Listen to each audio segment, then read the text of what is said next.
주옵소서.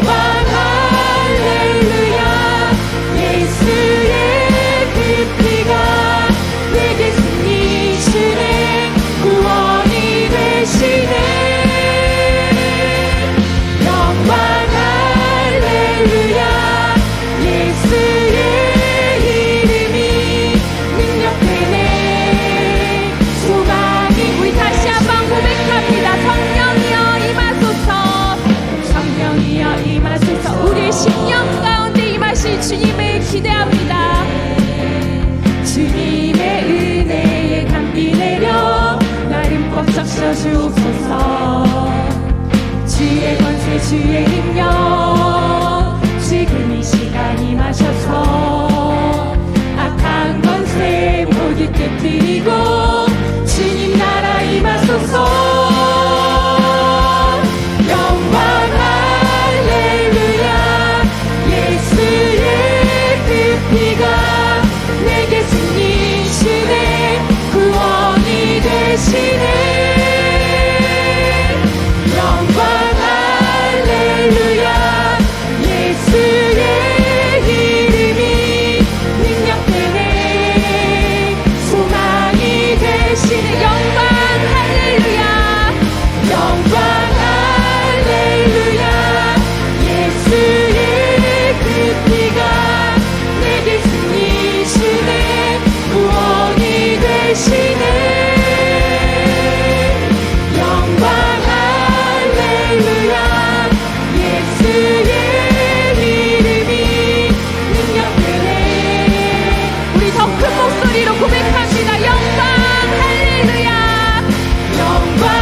아멘.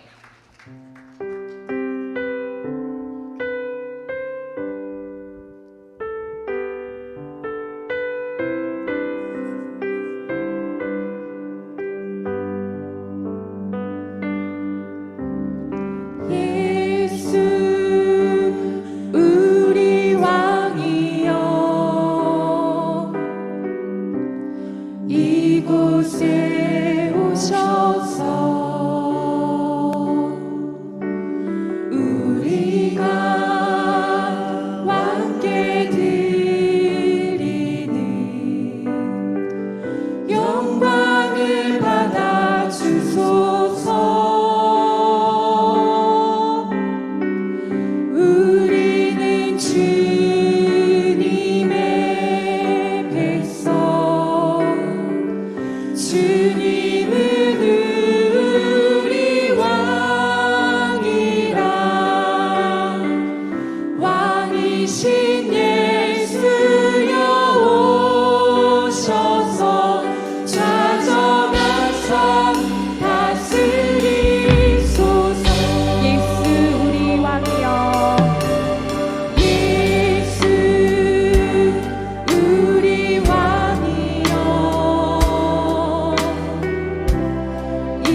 같이 기도하기 원합니다.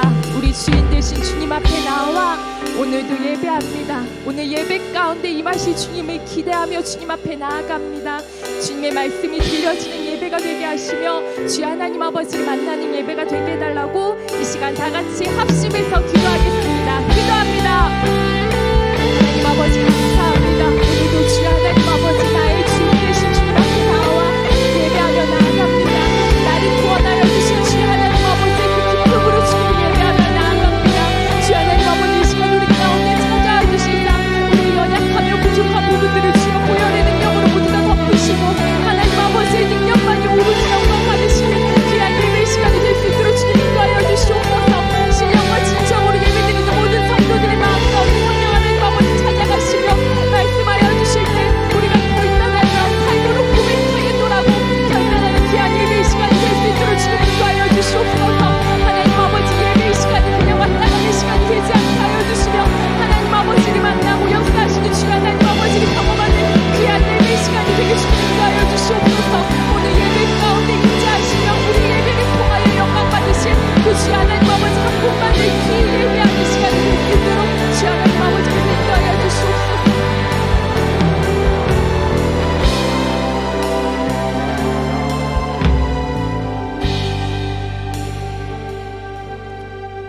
오늘도 변함없으신 은혜와 긍휼을 우리들에게 베풀어 주시는 하나님 아버지, 신실하심과 인자하심이 영원하시고 행하시는 모든 일들이 선하신 하나님 아버지께 경배하며 나아가오니 성령님의 임재하심이 충만한 예배의 시간이 되도록 인도하여 주시옵소서. 십자가에서 흘리신 보혈의 공로로 죄인 되었던 우리들을 의롭게 하시고 자녀로 삼아주신 크신 은혜에 감사를 드립니다.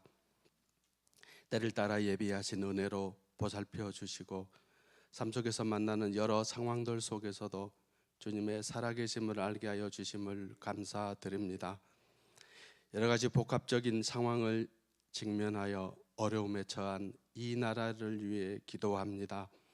미래가 불확실한 정치적 상황과 혼돈 가운데 있는 국제 경제의 영향과 전국에서 발생한 대형 산불로 인해 시름에 잠겨 있는 이 백성들의 마음과 삶 가운데 함께하여 주시고 긍휼히 여기시는 주님의 손길을 이 땅 위에 펼쳐 주셔서 모든 상황들이 조속히 마무리될 수 있도록 인도하여 주시옵소서. 몸과 마음의 치유가 필요한 성도님들께도 주님의 따스한 손길로 회복의 은혜를 경험하기를 원합니다. 주님과의 교제에 집중하면서 주님의 일하심을 기다리는 가운데 이전보다 더욱 단단하게 세워질 날을 손꼽아 기다리며 기대하는 우리 모두가 되기를 간절히 기도합니다. 주님이 원하시는 아름다운 모습의 원형교회인 가정교회의 정착을 위해 몸부림치는 목장들마다 주님의 크신 위로와 공급하시는 능력들로 충만케 해 주시기를 기도합니다. 모일 때마다 회복과 치유를 경험하며 VIP들 전심으로 섬겨나가서 복음 전도하여 제자 삼는 목장의 소명을 행복하게 감당해내는 가정교회가 되도록 함께하여 주시옵소서. 각 목장을 섬겨나가는 목자 목녀들에게 힘을 더하여 주셔서 이 영광스럽고 존귀한 소명을 즐거움으로 감당해 나갈 수 있도록 우리의 마음과 삶을 다스려 주시옵소서. 오늘도 선포되는 말씀 앞에서 우리가 겸손해지길 원합니다. 말씀을 향하여 우리의 마음이 낮아지고 눈이 열리며 우리의 시선이 고정되게 하시고 듣고 깨달을 수 있는 은혜를 허락하여 주시옵소서. 말씀을 선포하시는 목사님께 성령님의 도우시는 손길로 붙들어 주셔서 말씀의 은혜로 충만해지는 시간이 되도록 인도하여 주시옵소서. 어떠한 상황 속에서도 우리의 갈 길을 인도하시는 예수님의 이름으로 기도드리옵나이다. 아멘.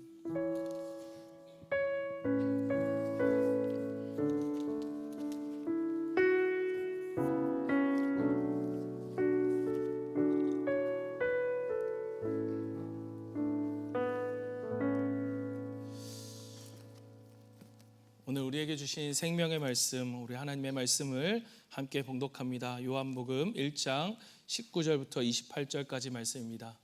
요한복음 1장 19절부터 28절 말씀, 우리 간절한 마음으로 우리 같이 함께 말씀 읽습니다. 유대인들이 예루살렘에서 제사장들과 레위인들을 요한에게 보내어 내가 누구냐 물을 때에 요한의 증언이 이러하니라. 요한이 드러내어 말하고 숨기지 아니하니 드러내어 하는 말이 나는 그리스도가 아니라 한데, 또 묻되 그러면 누구냐? 내가 엘리야냐? 이르되 나는 아니라. 또 묻되 내가 그 선지자냐? 대답하되 아니라. 또 말하되 누구냐? 우리를 보낸 이들에게 대답하게 하라.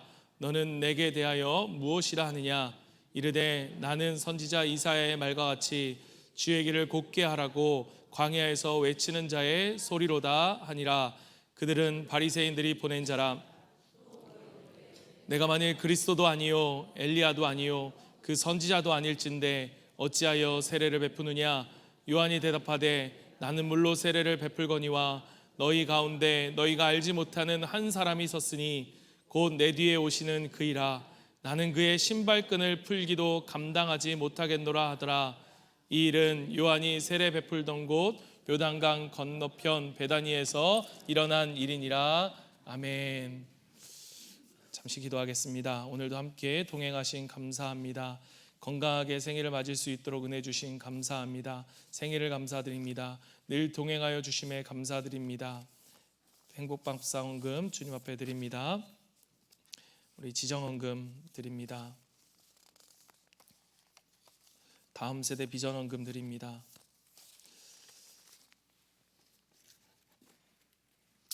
하나님 아버지, 생명의 말씀으로 오늘도 우리의 마음을 만지시고 우리를 누구보다 잘 아시는 주님 앞에 나왔습니다.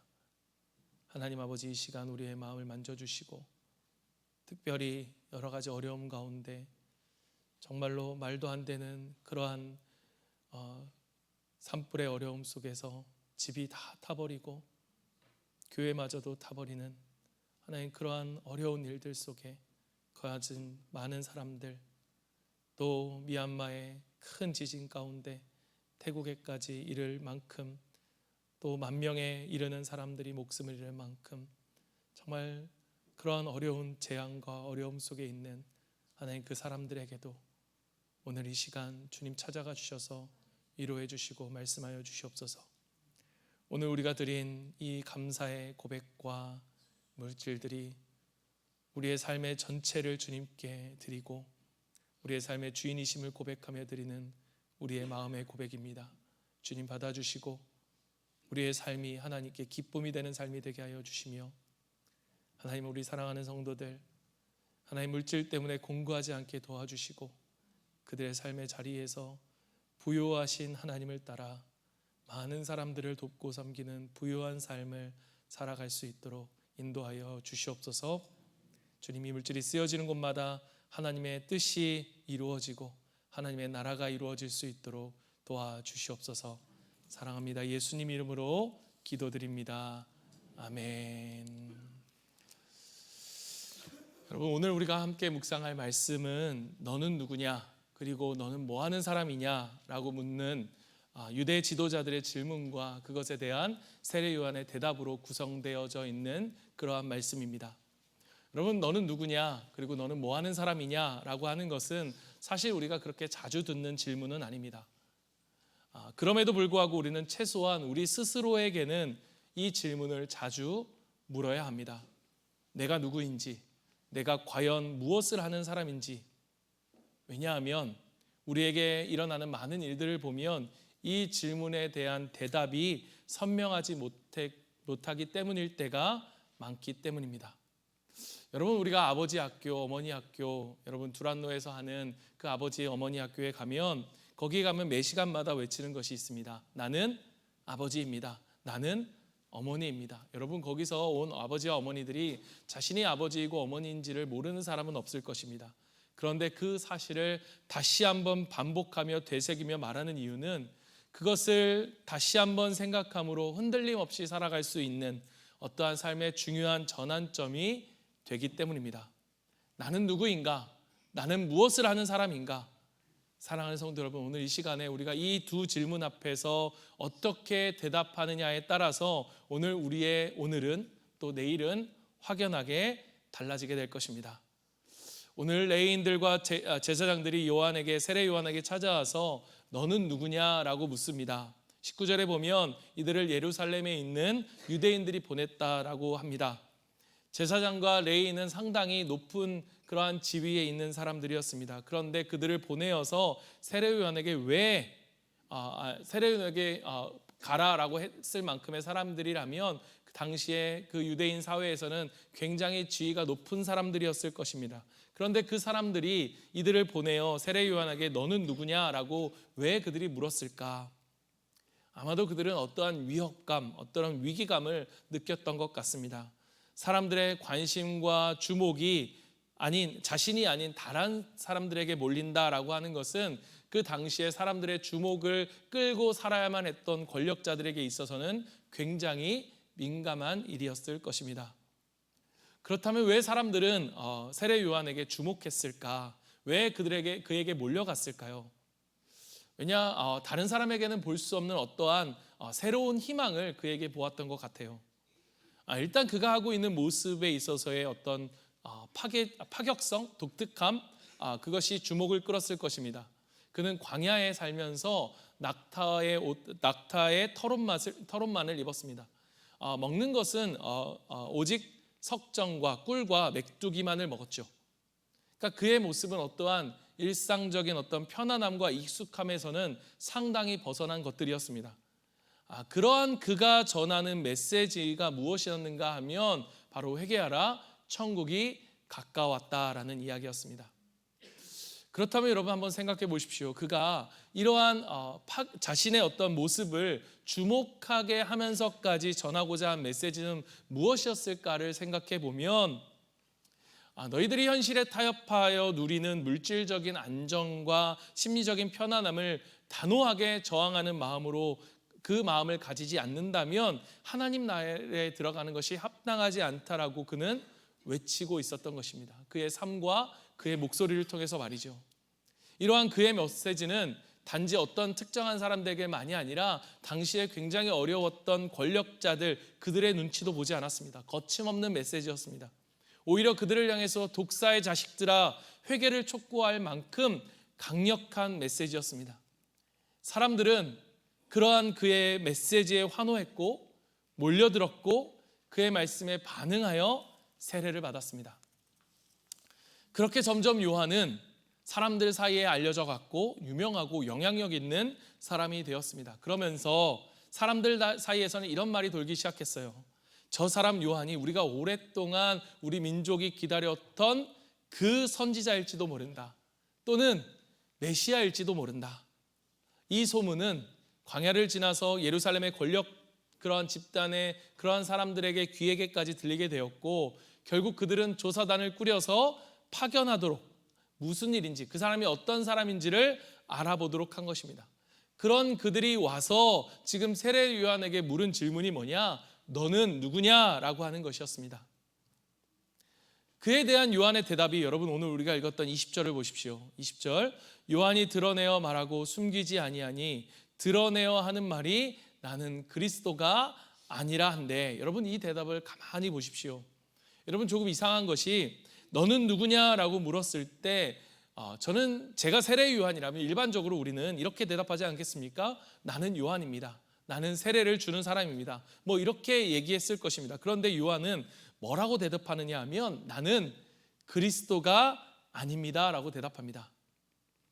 왜 요한은 이렇게 대답했을까? 오늘 말씀에서 보면 두 번이나 드러내어라고 하는 이 말을 쓰면서 그가 숨기지 않고 확실하고 분명하게 말하고 있음을 강조하고 있습니다. 그는 무엇을 그렇게 확실하고 정확하게 말하고 싶었을까? 여러분 그는 지금 자신의 나는 누구냐라고 하는 그 질문 앞에서 자신의 정체성을 드러내야 하는 그 순간에도 나는 그리스도가 아닙니다라고 하는 이 말을 통해서 오직 그리스도를 드러내고 싶었던 것입니다.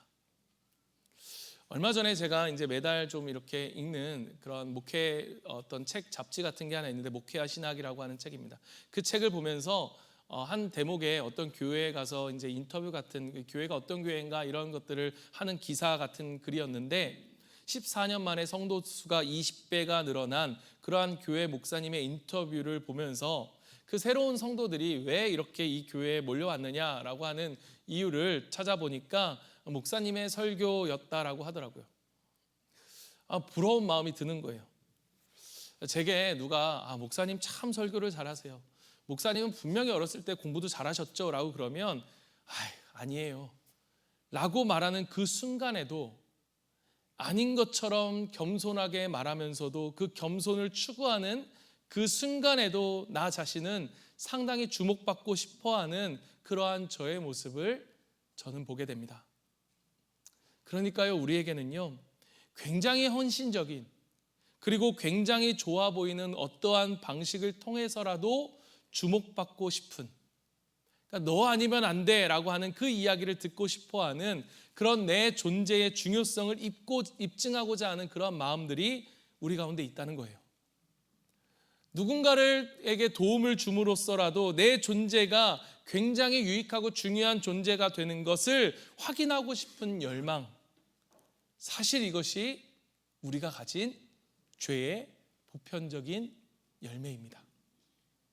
여러분, 아담과 하와가 선을 알게 하는 그 나무를, 동산 중앙에 있는 그 나무를 따먹은 것 자체가 여러분 하나님의 자리에, 그러니까 하나님을 제끼고 자신이 중심이 되려고 한 거였잖아요. 내가 하나님이 되고자 하는 것, 그 죄의 경향성이 우리 모두에게 있거든요. 그래서 남을 판단하고 비난하고 저것은 아니지라고 하면서 나는 안 그래, 나는 달라 라고 말하고 하는 그것을 드러내고자 하는 것, 그렇게까지는 아니더라도 다른 사람이 자신을 칭찬하는 그 자신이 높여질 때에 아닙니다, 나는 아니에요 라고 하는 그 겸손의 모습을 통해서라도 나의 존재의 중요성을 나타내고자 하는 그 유혹이 오늘 우리에게 있듯이 오늘 육신을 가진 세례 요한에게도 분명히 있을 것이었다는 거예요. 여러분, 지금 수많은 사람들이 세례 요한을 향해 환호하고 있어요. 그런데 지금 그들이 너는 누구냐라고 물을 때에 세례 요한이 뭐라고 말합니까? 나는 그리스도가 아니다.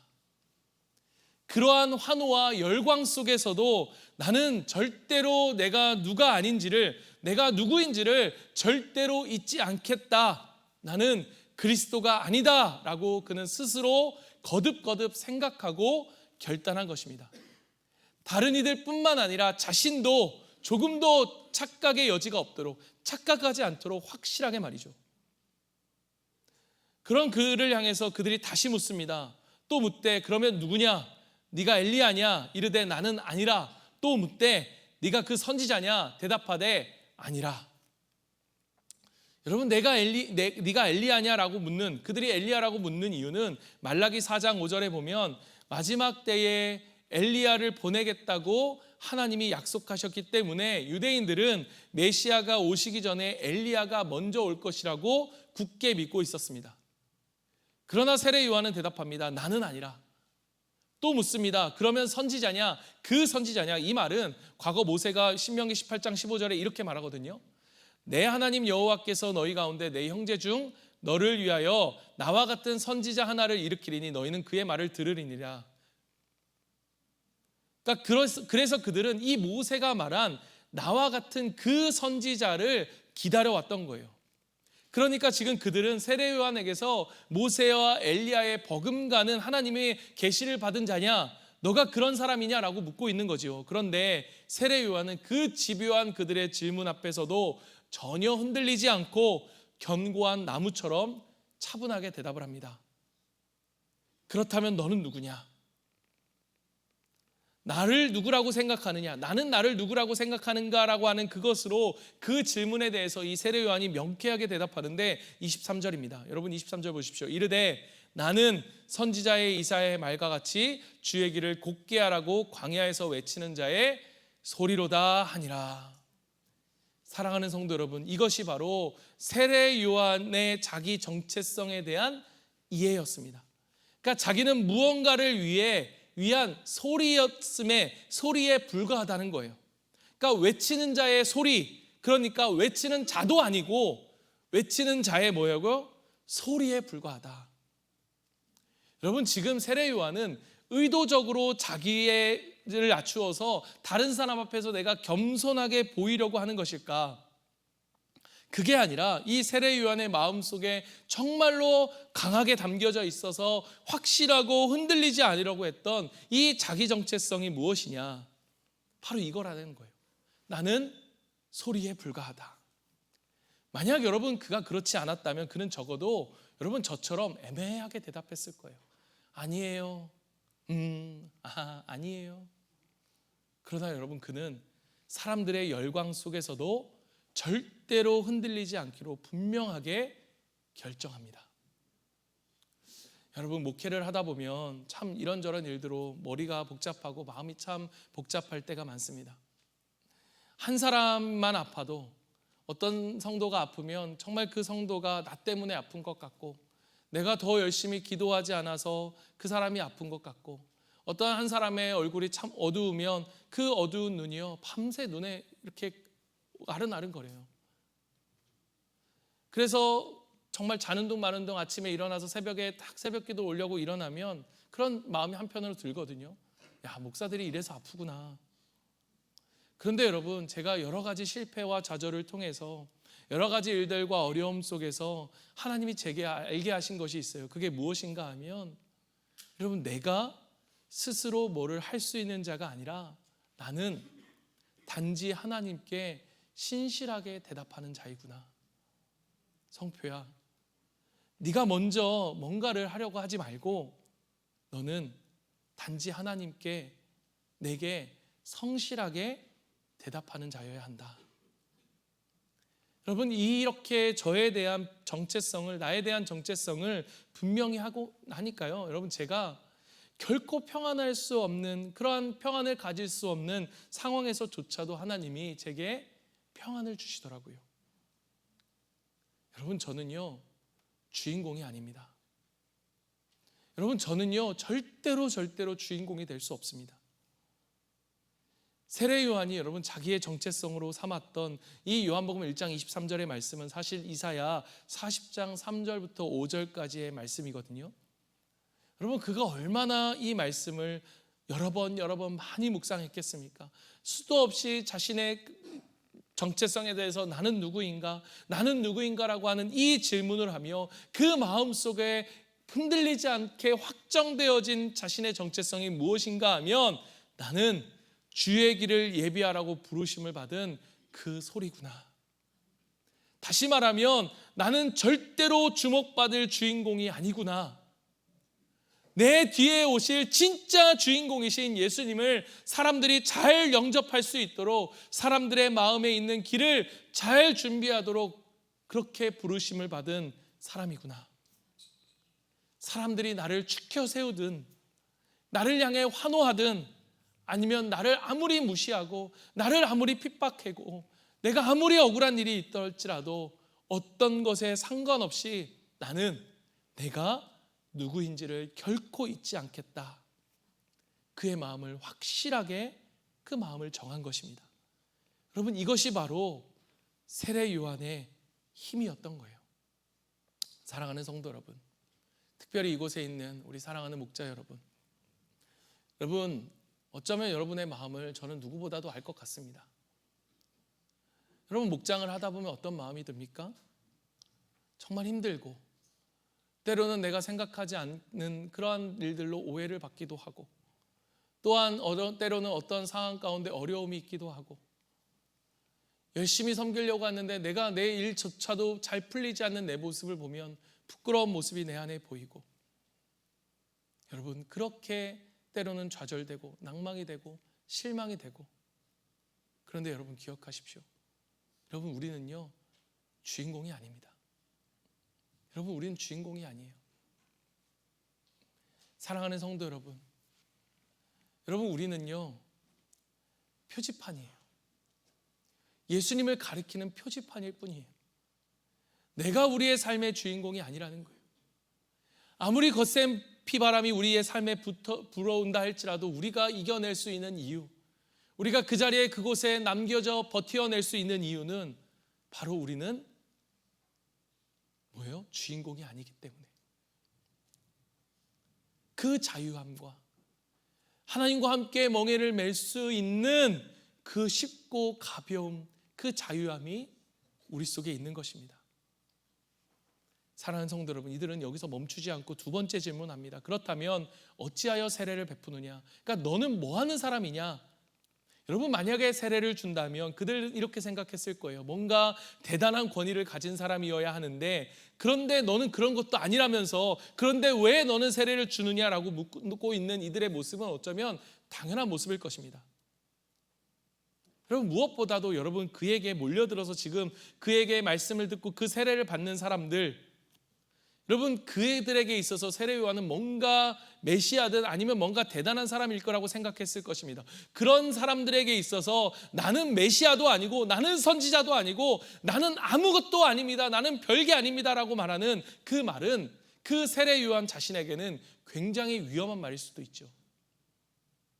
그럼에도 그들에게 나는 별거 아니야, 나는 아무것도 아니야, 나는 그저 소리에 불과해, 나는 아무것도 아니고 내 뒤에 오실 그분을 위한 그냥 나는 소리에 불과해 라고 말하는 이것은 여러분 오늘 우리에게 무엇을 말씀해 주고 계신 것일까요? 그만큼 요한은요, 자신에 대한 사람들의 기대를 저버리는 것, 사람들이 자신이 사람들에게 덜 받아들여지는 것, 심지어 외면당하는 것이 두려웠던 것이 아니라 자신이 주인공이 아니라고 하는 사실을 자신이 제대로 인정하지 않게 될까 봐 그것이 두려웠던 거예요. 그래서 그는 이렇게 대답합니다. 요한복음 1장 26절 27절 요한이 대답하되 나는 물로 세례를 베풀거니와 너희 가운데 너희가 알지 못하는 한 사람이 섰으니 곧 내 뒤에 오시는 그이라. 나는 그의 신발끈을 풀기도 감당하지 못하겠노라 하더라. 그런데 여러분 이 대답도 잘 보십시오. 이 대답도 보면요, 논리적 비약이 있어요. 어떤 것인가 하면 나는 물로 세례를 베풀고 있지만 내 뒤에 오시는 분은 무엇으로 세례를 베풀 것이다 라고 말하면요, 그의 대답이 자연스러워요. 그런데 그가 뭐라고 대답합니까? 나는 물로 세례를 베풀고 있지만 그분은 이런 분이야 라고 말하고 있어요. 그러니까 자신은 물로 세례를 베푸는 자로서의 행위를 말하고 있다면 예수님, 뒤에 오실 그 예수님에게는 무엇을, 행위가 아닌 존재를 부여하고 있다는 거예요. 여러분 이것이 왜 중요한가 하면 여러분 요한복음 전체에서 요한이 계속해서 말하고 있는, 예수님이 말씀하시고 있는 게 있는데 그게 뭐냐? 에고 에이미. 이게 뭐냐? 헬라어로 나는 무엇이다 라는 말입니다.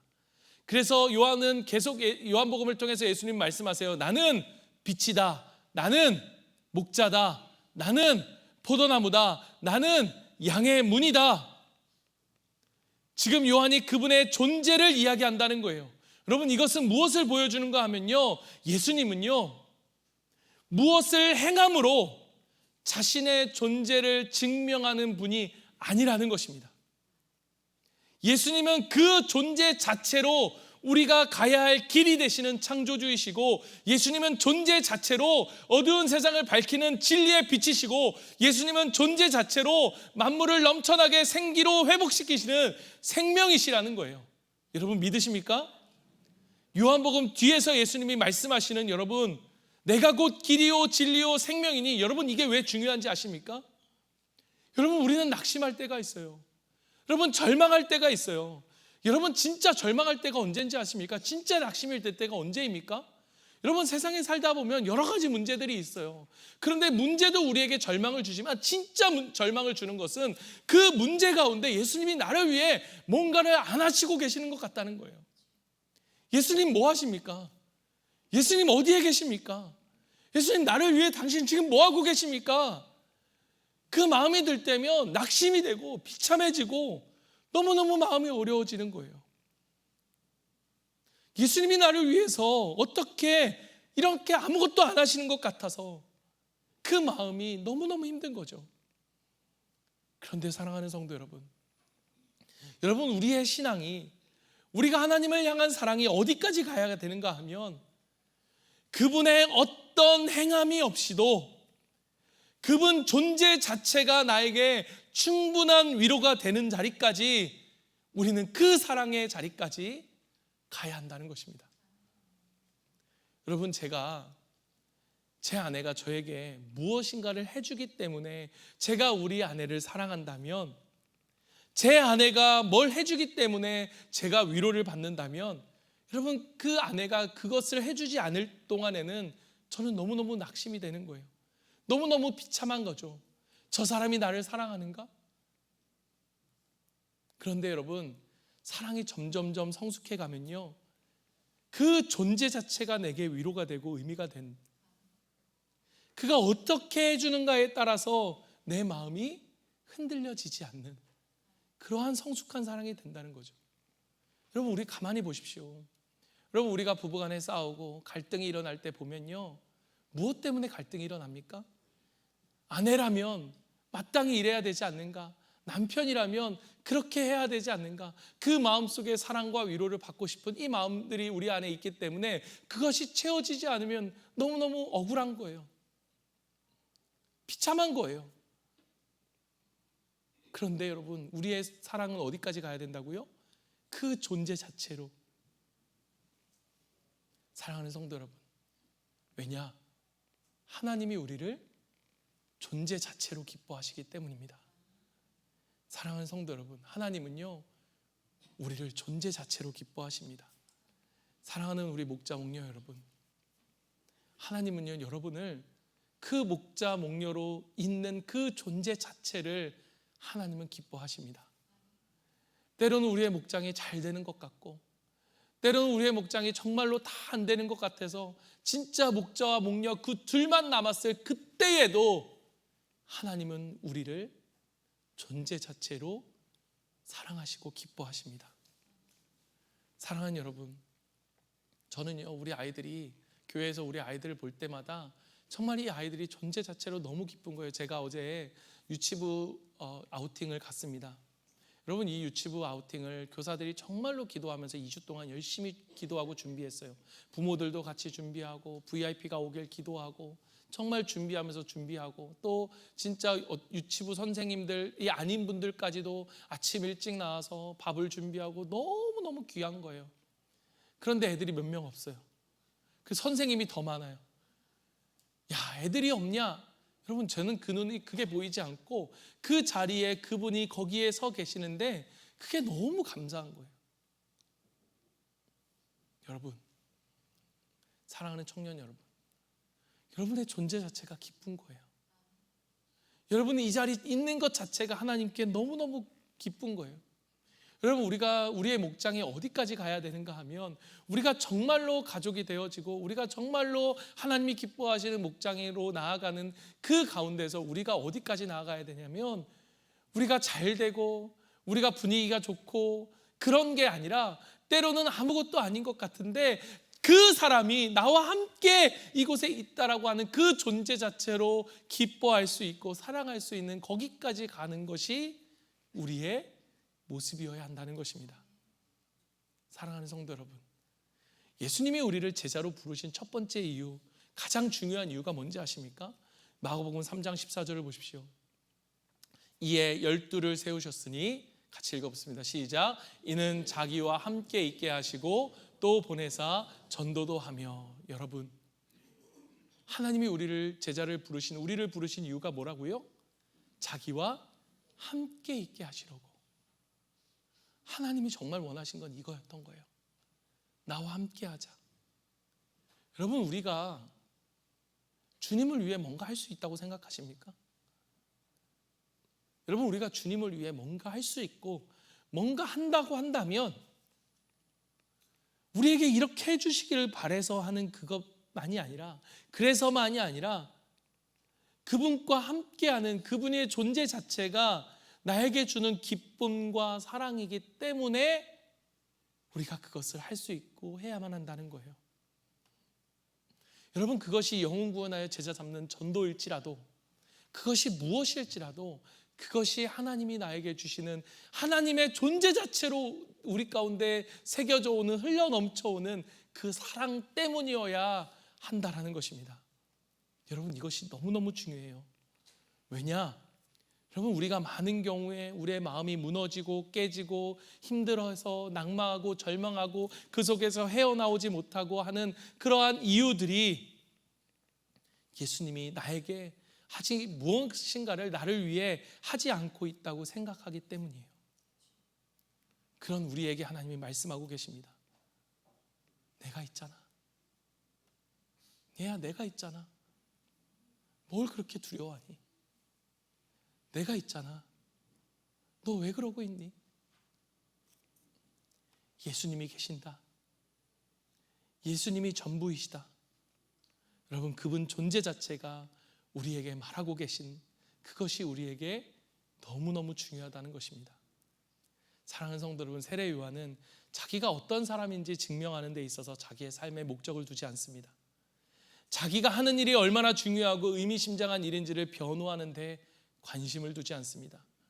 그래서 너 왜 세례를 줘? 라고 했더니 그는 무엇을 얘기합니까? 예수님을 얘기합니다. 그의 온 관심은 온통 예수님입니다. 자기가 아니라 예수님을 보라고, 내가 아니라 주님을 보라고 오늘 세례 요한은 우리에게 말하고 있습니다. 여러분, 우리는 주인공이 아닙니다. 우리는 예수님을 가리키는 표지판일 뿐입니다. 이것이 왜 중요한지 오늘 결론과 같은 이야기를 하려고 합니다. 요한복음 1장 27절을 보십시오. 곧 내 뒤에 오시는 그이라. 나는 그의 신발끈을 풀기도 감당하지 못하겠노라 하더라. 여러분, 세례 요한의 말은 한마디로 나는 예수님과 비교 대상이 될 수 없다는 것입니다. 나는 그분의 신발끈조차도 푸는 것이 버겁게 느껴질 만큼 나는 비천한 존재입니다. 여러분, 이것은요, 세례 요한이 자기의 존재가 벌레 같고 버러지 같이 무가치하다라고 하기 때문이 절대로 아니라 그리스도가 그만큼 영광스럽기 때문입니다. 여러분, 세상은 끊임없이 우리에게 주인공이 되라고 가르칩니다. 네가 주인공이야. 네가 주인공이 돼야지. 그래서 우리는 끊임없이 어떻게 보면 교회 사역에서조차도 우리는 주인공이 되려고 합니다. 그래서 존재감이라는 게 너무너무 중요한 거예요. 존재감이 있는 사람, 존재감이 없는 사람. 여러분, 그러나 세례 요한은 우리에게 말해줍니다. 너는 절대로 주인공이 아니야. 우리는 절대로 주인공이 아닙니다. 우리는 우주의 역사의 주인공도 아니고 역사의 주인공도 아니고, 사랑하는 성도 여러분, 담임 목사로서 저는요, 이 교회의 주인공이 아닙니다. 주인공이 아니고 주인공이 될 수 없는 자에게 주인공이 되라는 말은 여러분, 거짓말입니다. 세상은 우리를 끊임없이 속이고 있어요. 그런데 성경은 우리에게 말합니다. 너는 주인공이 아니야. 여러분, 왜 이게 중요한가 하면 주인공이 아닌 자에게 주인공이다, 주인공이 되라, 주인공이 되라고 말하는 것은 때때로 자기도 모르게 자기가 주인공이라고 착각함으로써 자신에 있는, 주변에 있는 많은 사람들을 배경으로 만들어버려요. 조연으로 만들어버려요. 나를 위한 도구로 만들어버려요. 나는 갑이 되고 저들은 을이 되고, 그리고 그 주인공의 자리를 빼앗길 것 같은 두려움에 빠지게 한다는 것. 그래서 끊임없이 다른 사람을 눌러야 하고, 다른 사람을 판단하고, 다른 사람을 정죄하고, 나는 맞고 너는 틀리라고 이야기할 수밖에 없게 된다는 거죠. 나는 주인공이고 싶고 주인공이어야 하는데 주인공일 수 없을 것 같은 절망 때문에 우리는 작은 일에도 섭섭하고 분노하고 우울함으로 우리는 살아가게 된다는 거예요. 여러분, 우리는 주인공이 아닙니다. 우리는 진짜 주인공을 찾아 그와 함께 기뻐하는 자들이죠. 여러분, 이것이 너무너무 중요합니다. 왜 그런가 하면 세상의 모든 주인공들은 여러분 그 영광을 독식합니다. 여러분 보십시오. 우리가 그런 말 하잖아요. 1등만 알아주는 더러운 세상. 우리가 왜 그렇게 얘기합니까? 1등만이 남기 때문에, 1등만이 영광을 독식하기 때문에. 그러나 여러분, 우리의 진짜 주인공이신 예수님은 영광을 독식하는 분이 아니세요. 오히려 자기의 목숨을 걸고 모든 영광을 버리고 그 영광 속으로 우리를 초대하는 분이십니다. 그래서 우리가 진짜 주인공을 만나면, 내 인생의 진짜 주인공이 누구인지를 깨닫는 순간부터 우리는 우리의 교만과 우리의 자만심과 우리의 두려움과 그러한 우울함과 불안함과 염려에 빠질 필요가 없다는 사실을 우리는 깨닫게 되는 거예요. 여러 사람들 앞에서 내 자신의 존재감을 방어하기 위해서 우리가 하지 않아도 될 말들을 굳이 할 필요가 없는, 쓸데없는 말을 하지 않아도 되는 거예요. 내가 주인공이라 생각해서 나를 얼마나 방어하기 위해서, 여러분, 우리가 얼마나 급급합니까? 여러분, 우리는 주인공이 아니기 때문에 주인공이신 그 예수님 빛 아래서 여러분 있는 모습 그대로 살면 되는 거예요. 우리가 어떤 문제이든지 너무나 빨리 해결하고 서두르다 보면 다른 사람을 다치게 하는 그러한 일도 우리가 하지 않을 수 있는 거죠.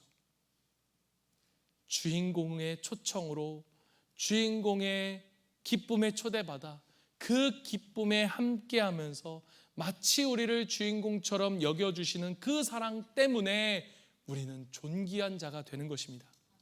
이것이 바로 우리인 거예요. 말씀을 마칩니다. 사랑하는 성도 여러분, 기억하십시오. 나는 주인공이 아니다. 나는 진짜 주인공이신 예수님, 그 예수님의 기쁨에 참여하는 자이다. 여러분, 우리의 이 정체성이 선명해질 때 여러분, 우리는 좌절하지 않을 수 있어요. 낙심하지 않을 수 있어요.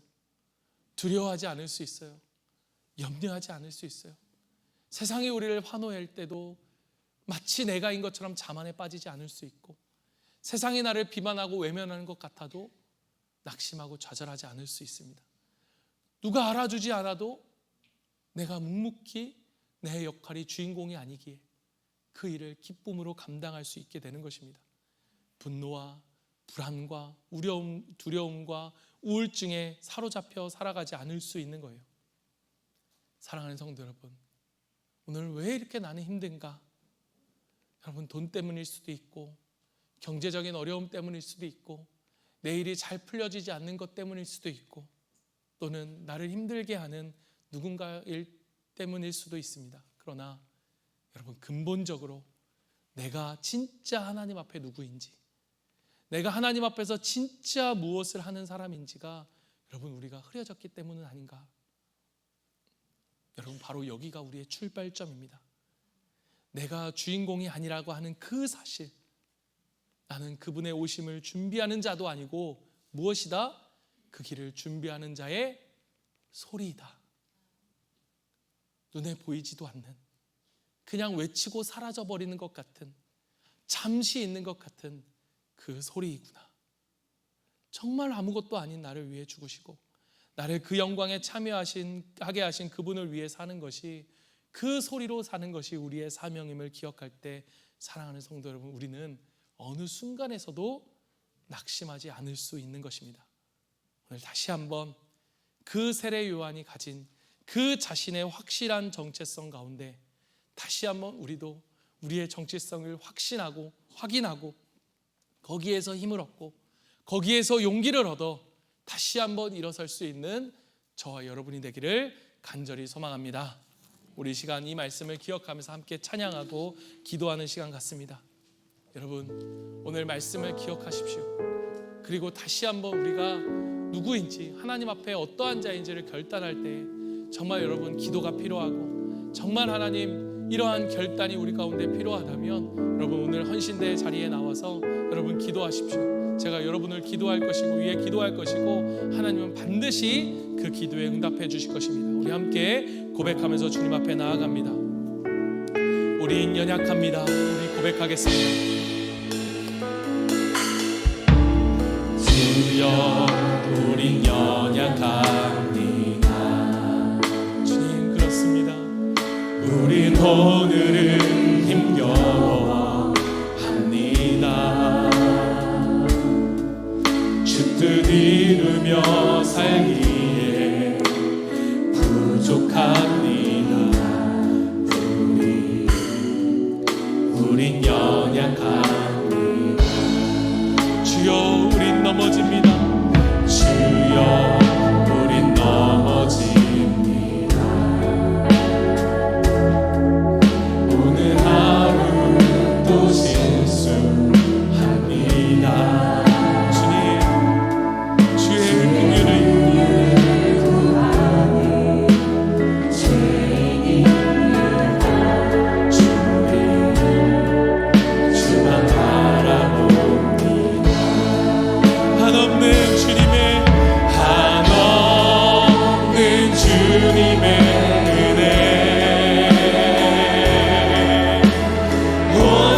연약합니다.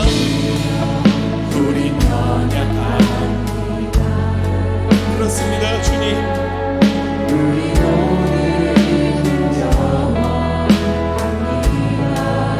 주뜻 이루며 살기에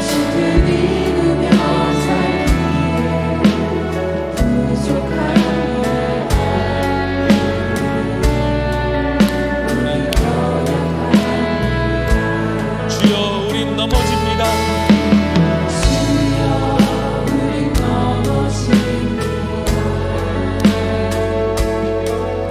오늘 하루도 실수. 주님, 그렇습니다.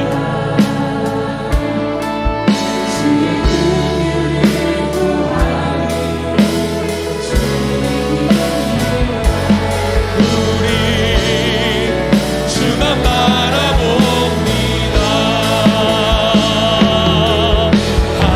한없는 주님의 은혜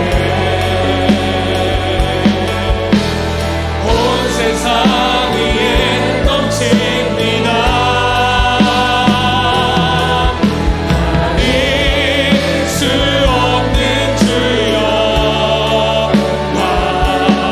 온 땅 위에 주님을 바라봅니다. 우리의 삶의 주인 되신 주님을 바라봅니다. 많이 길이 오니 우린 그 길 따라갑니다. 그날에 우리를 이루신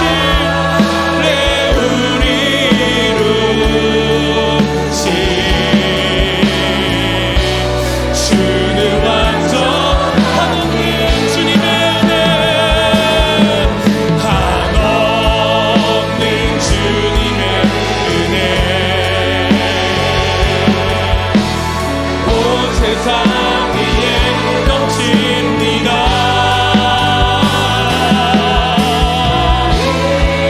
수 없는 주여,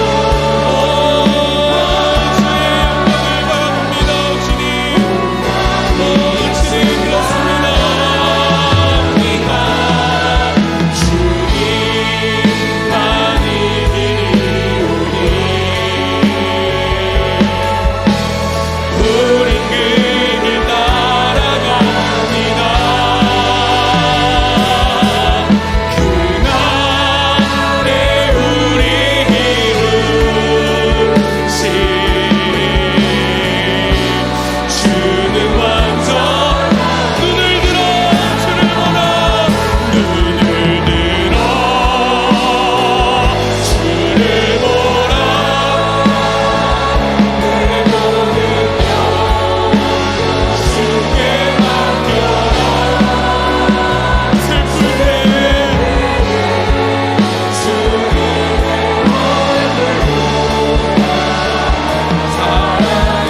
우리 다 같이 일어나서 찬양합니다. 우리 다 같이 일어나서 찬양합니다. 눈을 들어 너 주를 보라. 내 모든 염려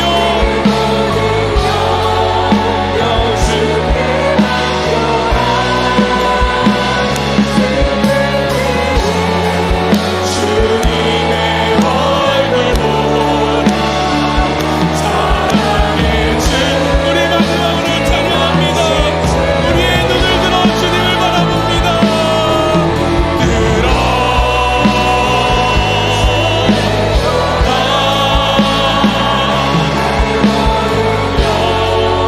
너 주께 맡겨라.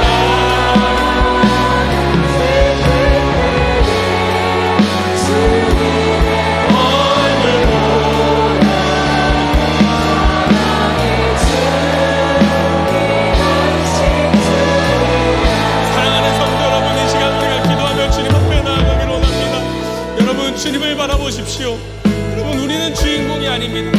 하나님이 우리의 삶의 주인공이 되십니다. 그 영광의 빛 아래 살아갈 때 여러분, 우리는 좌절하지 않을 수 있습니다. 낭망하지 않을 수 있습니다. 사람들이 우리를 환호할 때에도, 때로는 철저하게 외롭고 어려울 그때에도, 아무도 나를 돌아보지 않는 것 같은 그때에도 하나님이 계시기에, 하나님이 우리와 함께 하시기에 우리는 그 영광의 즐거움 속에서 다시 일어나 기쁨을 누릴 수 있는 우리의 삶임을 여러분 기억하십시오.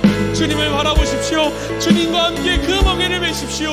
하나님 아버지, 그 우리를 기뻐하시는, 우리의 존재 자체로 우리를 기뻐하시는 그 하나님의 영광 안에서 살기를 원합니다. 우리 시간 같이 한번 기도하며, 말씀을 묻고 기도하며 우리 시간 주님 앞에 다시 한번 나아갑니다. 기도하겠습니다. 주님, 하나님 아버지, 주님 그렇습니다. 하나님 아버지, 우리 늘 주님을 보기를 원합니다. 아버지, 우리의 모든 염려, 하나님 아버지, 우리 성도들 가운데 있는 모든 염려와 걱정과 하나님 아버지, 주님을 바라보게 하여 주시옵소서. 하나님을 바라보게 하여 주시옵소서. 하나님이 주인공이십니다. 아버지, 우리는 아무것도 아닙니다. 그 영광의 기쁨에 참여하며 하나님 아버지, 우리의 삶이 정말 주님의 표지판 것 같은 아버지의 소리와 같은 우리의 삶 속에서 하나님 아버지, 주님을 맡기며 주님께 맡기고 나아가는 우리의 삶이 될 수 있도록 주여 은혜를 내려주시옵소서. 아버지, 우리 속에 있는 두려움, 걱정, 염려, 불안함, 아버지, 그 모든 것 주님께 맡기오니 주여 우리에게 은혜를 베풀어 주시옵소서. 주님, 슬플 때, 낙망할 때, 힘들 때 아버지, 주님을 바라볼 수 있도록 주여 주님을 바라볼 수 있도록 도와주시옵소서. 주님 그렇습니다. 하나님, 주님만이 나의 하나님이 되십니다. 주님이 나의 삶의 전부가 되십니다. 주님의 존재로 기뻐하며 하나님 아무것도 안 되는 그 순간 속에서도 하나님을 유지하며 낙망하지 않는 우리가 되게 하여 주시옵소서. 하나님,